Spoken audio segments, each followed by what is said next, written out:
இன்னுமே தமிழ் சினிமால நல்ல பாடல்களே வராதா? இனிமையான குரல்களை கேட்டு ரொம்ப வருஷம் ஆகுது. Music directors, welcome to minima theatre YouTube channel. இன்னைக்கு நம்ம பார்க்க போறது சிங்கர் ஸ்கேம்.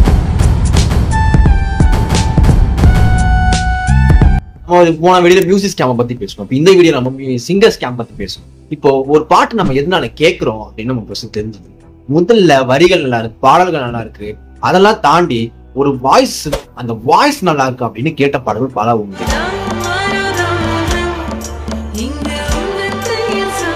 இந்த Tamil cinema, not only Tamil cinema, இந்த ஒரு இந்திய சினிமா பெரிய பெரிய லெஜெண்ட்ஸை கொண்டது.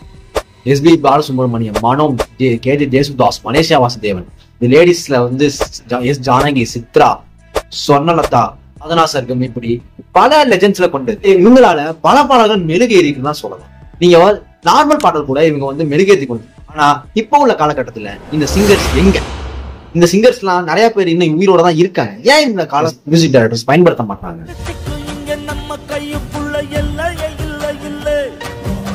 சோ இப்போ உள்ள பாடல்கள் ஏன் அடுத்து போகுதுன்னு அடுத்த விஷயம் பார்க்கணும்.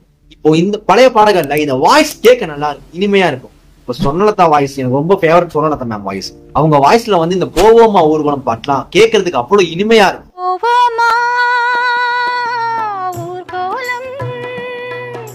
எவனோ ஒருவன் வாசிங்க பாட்டை கேட்டா எனக்கு அழுக வரும்.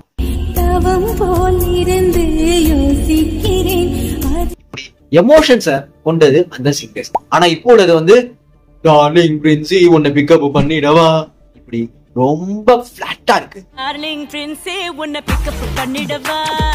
அந்த வாய்ஸ்ல இனிமை இல்ல, அந்த கியூட்னஸ் இல்ல. இந்த விஜய் டிவி, ஜீ தமிழ்ல எத்தனையோ ஷோஸ் நடத்துறீங்க சூப்பர் சிங்கர்ஸ் அப்படின்ட்டு. இப்போ நம்ம தமிழ் சினிமால எதுக்கு அந்த ஷோ? ஓகே, வியாபாரத்துக்காக நடத்துறீங்க, ஒரு இதுக்காக நடத்துறீங்க, டேலண்ட் கொடுக்கணும் நடத்துறீங்க, இதெல்லாம் ஓகே. இது எங்க தமிழ் சினிமா கான்ட்ரிபியூட் பண்ணுது சொல்றீங்க?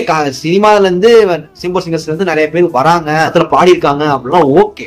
2 பாட்டு 3 பாட்டு டைட்டில் வின்னர் ஜெயிச்சவங்க கூட அவங்க வாய்ஸை கேட்டா டேய் சொல்ல முடியாது. இப்போ நிறைய பாடல்கள் அவங்க வாய்ஸை கேட்ட டேய் எஸ்பி பாலசுப்ரமணியம் பாட்டுறா, டேய் இது வந்து சித்ரா பண்ண பாட்டுறா, டேய் ஜேசுதாஸ் பண்ண பாட்டுறா அப்படின்ட்டு ஈஸியா கண்டுபிடிச்சிடும். இப்போ உள்ள பாட்டுல டேய் இது வந்து ரச்சிதா பண்ண பாட்டுறா, டேய் இது வந்து ஷாம் விசால் பண்ண பாட்டுறா, இது வந்து சிங்கர்ல டைட்டில் வின்னாரே அஜித்தா அவர் பாட்டுறா.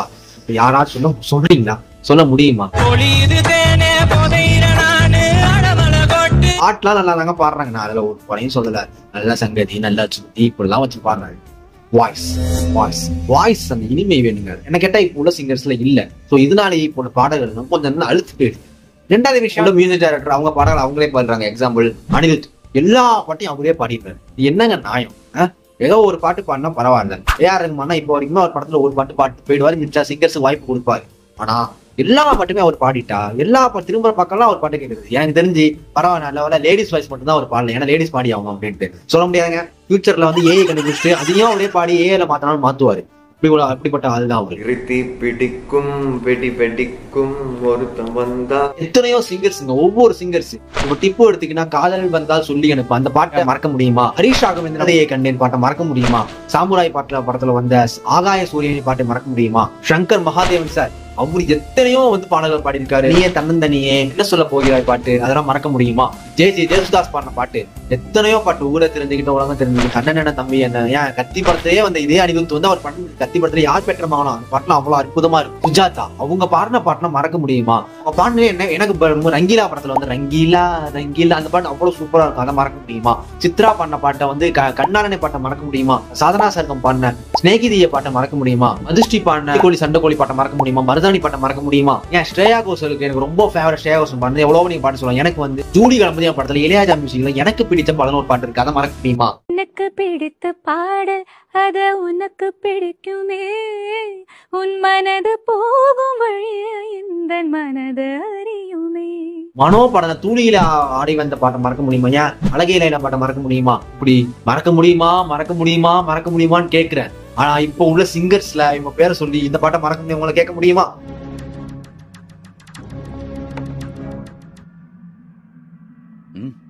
சொல்லுங்க. திரும்பி அந்த வாய்ஸை கேட்கிறோம், அதனால அந்த வாய்ஸ் நமக்கு பிடிச்சிருக்கு. இப்ப இந்த இதை திரும்பி ஒரு பாட்டுல பயன்படுத்தி விட்டுறாங்க. இந்த கல்ச்சர் ஆரம்பிச்சவர் நம்ம ஏஆர் ரஹ்மான் சார் தான். அவர் தான் புது சிங்கர்ஸ் பண்ணி புதுசா இது பண்ணாரு. ஹரிகரன்லாம் அவர் தான் இன்ட்ரெஸ்ட் பண்ணாரு. அது என்ன பண்றது அப்படின்னா நல்லா புதுசா போறேன்னு நம்ம கேட்டு கேட்டு இனிமையா இருக்கிற அந்த வாய்ஸ் நம்ம மறந்துடும். ஸோ இப்போ உள்ளதுல என்ன கேட்டா அந்த வாய்ஸ்ல ஒரு இனிமை கொண்டு வாங்க.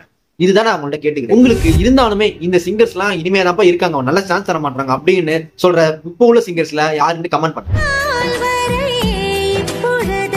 இரண்டு உயிரை நினப்புதான் நெஞ்சுக்குள்ள இருக்குல்ல எனக்கு இந்த ஜீவன் என்னை பார்த்த புது ராகம் படைப்பதாலே நானும் இறைவனே. இரலிலும் குரலிலும் ஸ்வரங்களின் நாட்டு